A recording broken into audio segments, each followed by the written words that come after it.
দারুণ একটি অ্যাপ খুঁজে পেয়েছি। মোবাইলের অ্যাপ ওপেন করার সিস্টেম দেখে আপনার বন্ধুরা সবাই অবাক হয়ে যাবে।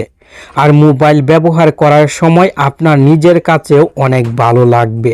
প্রথমে দেখুন, আমার মোবাইলের স্ক্রিনে ওয়াই লিখলে ইউটিউব অ্যাপ ওপেন হয়। অ্যাপ খোঁজার কোনো দরকার নাই। আবার মোবাইলের স্ক্রিনে সি লিখলে ক্রোম অ্যাপটি ওপেন হবে। দেখুন, মোবাইলের স্ক্রিনে শুধু সি লিখেছি, ক্রোম অ্যাপটি ওপেন হয়েছে।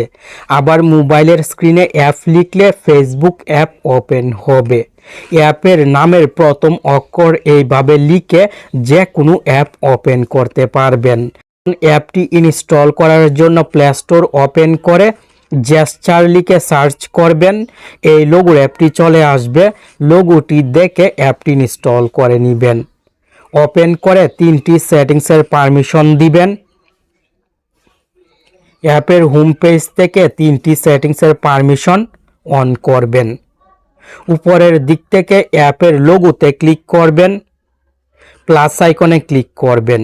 প্লাস আইকনে ক্লিক করে অ্যাপের নামের প্রথম অক্ষর আঙুল দিয়ে সোয়াইপ করে লিখবেন। সি লিখেছি কারণ ক্রোম অ্যাপটি সিলেক্ট করব।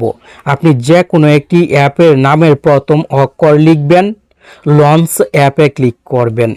অক্ষরটি লিখে আঙ্গুল ওঠানোর পরে লঞ্চ অ্যাপ অপশন আসবে। লঞ্চ অ্যাপে ক্লিক করবেন। এখান থেকে অ্যাপটি খুঁজে বের করে অ্যাপের নামের উপরে ক্লিক করবেন। নেমে ক্লিক করে সি টাইপ করে সেভে ক্লিক করব। আপনি এইভাবে প্লাস আইকনে ক্লিক করে যে কোনো অ্যাপ সিলেক্ট করতে পারবেন। দেখুন, অ্যাপ লিখে লঞ্চ অ্যাপ থেকে ফেসবুক অ্যাপ সিলেক্ট করে দিব। আপনি যে অ্যাপটি যে অক্ষর লিখে সেভ করবেন সেই অক্ষরটি লিখে অ্যাপটি ওপেন করতে পারবেন। বন্ধুরা দেখে কিন্তু অবাক হয়ে যাবে। এইভাবে দরকারি সব অ্যাপ অক্ষর দিয়ে সেট করার পরে ব্যাকে চলে আসবেন। অ্যাপটি আবার ওপেন করবেন। অ্যাপ থেকে বের হয়ে অ্যাপটি আবার ওপেন করে গেট স্টার্টেডে ক্লিক করবেন। মোবাইলের স্ক্রিনে প্লুটিং আইকন শো হবে। এই প্লুটিং আইকন স্ক্রিনের যে কোনো জায়গায় রাখতে পারবেন। যখন অ্যাপ ওপেন করার দরকার হবে তখন এই প্লুটিং আইকনে ক্লিক করবেন। প্লুটিং আইকনে ক্লিক করে অ্যাপের নামের প্রথম অক্ষরটি স্ক্রিনে লিখবেন। অ্যাপটি ওপেন হয়ে যাবে।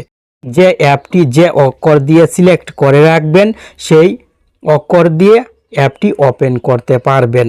আবার নতুন অ্যাপ অ্যাড করার যদি দরকার হয় তাহলে জেস্টার অ্যাপটি ওপেন করে লোগোতে ক্লিক করে প্লাস আইকনে ক্লিক করে অ্যাপ অ্যাড করতে পারবেন।